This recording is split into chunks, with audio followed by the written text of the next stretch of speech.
दोस्तों नमस्कार, प्रणाम, सत श्री आदाब, जय हिंद। मैं विकास कुमार स्वागत करता हूँ आप सभी को लक्ष्मीका वाला यूट्यूब चैनल में।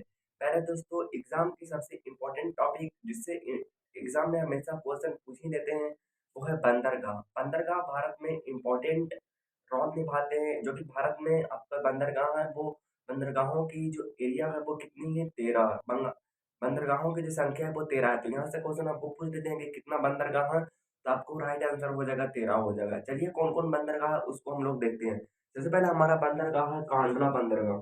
कांडला बंदरगाह है जो कि गुजरात में है और ये एक जुआरी बंदरगाह है एंड ये एक फ्री ट्रेडिंग आउट पोर्ट है।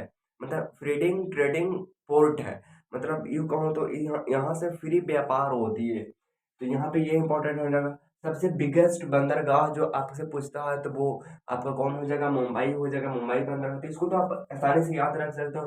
कांडला जो है वो मतलब थोड़ी सी प्रॉब्लम होती है, कांडला जो है वो कहाँ है, क्योंकि एग्जाम के टाइम प्रेशर होती है ना।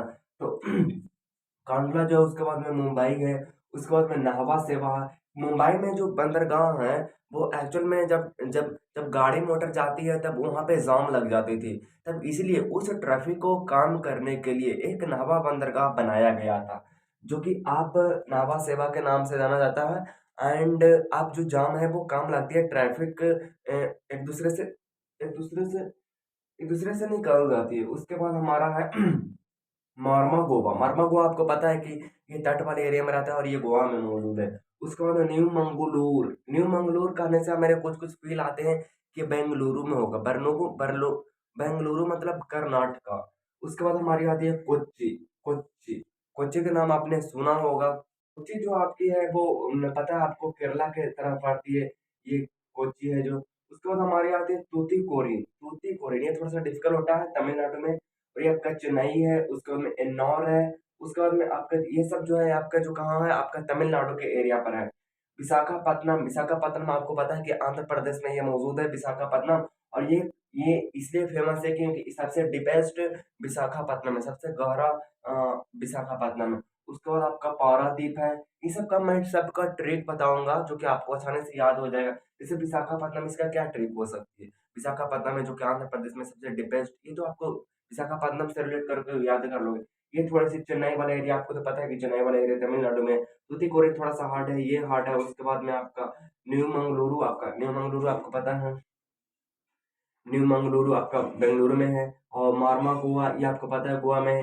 नाहवा सेवा ये थोड़ी सी डिफिकल्ट है बट ये भी है कि मुंबई के ट्रेडिंग आउटपुट को कम करने के लिए नाहवा सेवा बंदरगाह बनाया गया। उसके बाद में आपका जो है कांडला थोड़ी सी हार्ड हो गई जो कि गुजरात में मौजूद है और ये एक ज्वार एंड फ्री ट्रेडिंग आउटपोर्ट है। एंड कोलकाता भी आपको पता है कि पश्चिम बंगाल तरफ है। और पारादीप ये थोड़ी सी हार्ड है अब। और उसके बाद बंगाल की खाड़ी में पोर्ट ब्लेयर है। तो इसको चलिए हम लोग ट्रिक से देखते हैं, कुछ कुछ ट्रिक से चलिए। अब ट्रिक हमारे किस किस पर लागू होती है।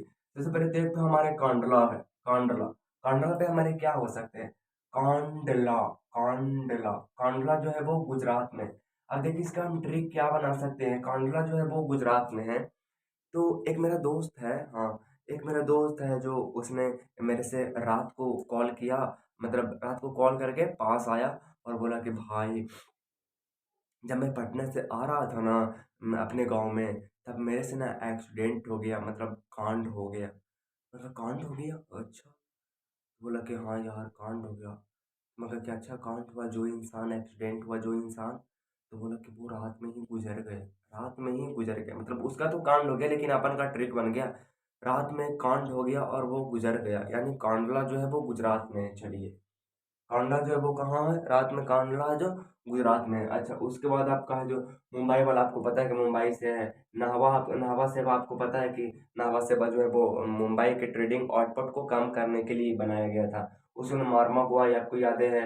न्यू मंगलुरु आपको याद है, कोच्चि, तुतीकोरिन, चेन्नई और एनोर ये थोड़ी सी दिक्कत है। लेकिन उससे पहले हम लोग देख लेते हैं पारादीप। पारादीप जो है वो आपका उड़ीसा में है। उड़ीसा में ये इसको कैसे याद करेंगे। पाराद्वीप। तब हम देखते हैं कि पारा मतलब होती है, पारा जो होती है आपको पता है कि पारा जो होती है वो जैसे थर्मामीटर में होती है, पारा टाइप का कुछ होती है ना। तो एलिमेंट्स वगैरह कुछ लिक्विड टाइप का होती है। एंड उसके बाद जो होती है वो क्या होती है, दीप। दीप मतलब आपको पता है कि दिया जो हम लोग दीपावली में जलाते हैं। तो मैंने कहा कि दीप में है जो हम लोग पारा डाल दिए। दीप में क्या किए, पारा डाल दिए, तो वो क्या हुआ, उसका एकदम पंख निकल गया और वो एकदम से ही उड़ गया। पारा डालने से दीप है जो उड़ गया, यानी पारादीप जो है वो आपका उड़ीसा में है। तो यानी आपका जो इस तरह से कुछ आंसर भी आ जाएगा। अच्छा, उसके बाद आपका है तमिलनाडु। तमिलनाडु में आपको पता है कि तमिलनाडु में 3 गो है, चेन्नई आपका नॉर्थ चेन्नई तो आपको याद ही रहेगा, और आपका तूतीकोरिन है। तो हम लोग तमिलनाडु के थोड़ा सा एकदम डीपेस्ट जाके देखेंगे, तो आपका जो बंदरगाह होती है वो किस वाले एरिया में, आपके तट वाले एरिया में एकदम होते हैं, एकदम ईस्ट वाले एरिया में आपको होते हैं। और तट, तट कैसे लिखा था, TAT, तट लिखा था। अब टी से हमारे क्या बन गया, तूतीकोरिन हमारा बन गया, तूतीकोरिन बन गया। ए से क्या हमारा बना, एन्नौर बना, एन्नौर बना। उसके बाद टी से हमारे क्या बना, तमिलनाडु वाला, तमिलनाडु वाला बंदरगाह बना। तो इस तरह से आप रिलेट करके याद कर पाओगे। और नावा सेवा के बारे में तो आपको पता है, तो कुछ इस तरह से हमारे कंप्लीट होते हैं ये वाला।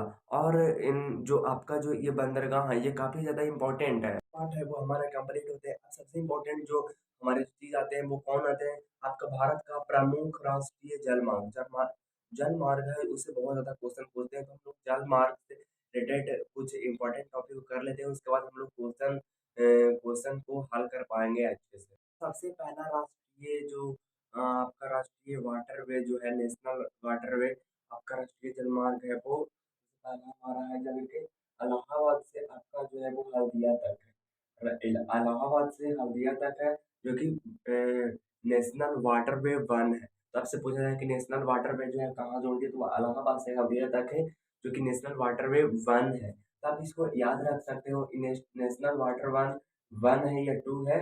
तो ये आपका जो ए है, इसको ए से हम एक को एक को हम डिनोट कर सकते हैं। और इलाहाबाद से हल्दिया तक का जो नेशनल वाटर वे आपका जो वन है, एंड ये जो है वो आपका इलाहाबाद से है। तो आप इसको इस तरह से याद रख सकते हो। एंड उसके बाद हम लोग देखते हैं दूसरा। दूसरा ज़्यादा इंपॉर्टेंट नहीं है, लेकिन फिर भी हम लोग देख लेते हैं, क्या पता एग्जाम में क्वेश्चन बन ही जाता है। तो हमारा है सादिया से धुमरी, सादिया से धुमरी पट्टी तक है। अभी इसको हम लोग ट्रिक से कैसे कर पाएंगे। अब सादिया को हम लोग कैसे लिख सकते, अच्छा, सादिया को हम लोग लिख सकते हैं क्या, डी लिख सकते हैं, और धुमरी पट्टी को सॉरी, सादिया को हम लोग लिख सकते हैं एस, एस, और इसको हम लिख सकते हैं डी।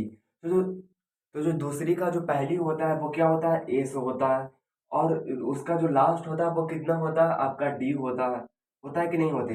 तो दूसरा कोई बनाएगा तब नहीं बनेगा, नहीं ये एस डी जो है वो दूसरा का जो पहला वर्ड है वो क्या है, एस है, और उसका जो लास्ट वर्ड है वो डी है, यानी एस और डी है, वो आपका जो है दूसरी है। तो दूसरी का जो पहली है वो एस है, और लास्ट वर्ड उसका है तो ये एस डी है। तो इस तरह से हमारे कंप्लीट होते हैं, ज़्यादा बड़ा सा टॉपिक ये है नहीं। बाकी आगे इसका भी वाटर नेशनल वाटरवे जो है वो है, लेकिन वो ज़्यादा कुछ इंपॉर्टेंट नहीं है। बस एक ही इंपॉर्टेंट है, जो आपका जो मैंने कि बताया कि इलाहाबाद से जो आपका है वो हल्दिया तक है, वो आपका जुबान है। और आपका जो ये है सादिया है वो धुमरी पट्टी तक है, वो दूसरा के पहला के आपका एस हो जाएगा, उसका लास्ट हो जाएगा डी हो जाएगा। तो इस तरह से आप रिलेट कर पाओगे, आंसर तक पहुंच जाओगे। तो मेरे ख्याल से आज का वीडियो यहीं तक खत्म करते हैं। आई थिंक आपको वीडियो ये बहुत ज़्यादा अच्छा लगा होगा। मिलते हैं किसी नेक्स्ट वीडियो में किसी नेक्स्ट टॉपिक के साथ। उसके लिए, तब तक के लिए ऑल द बेस्ट। जय हिंद, वंदे मातरम।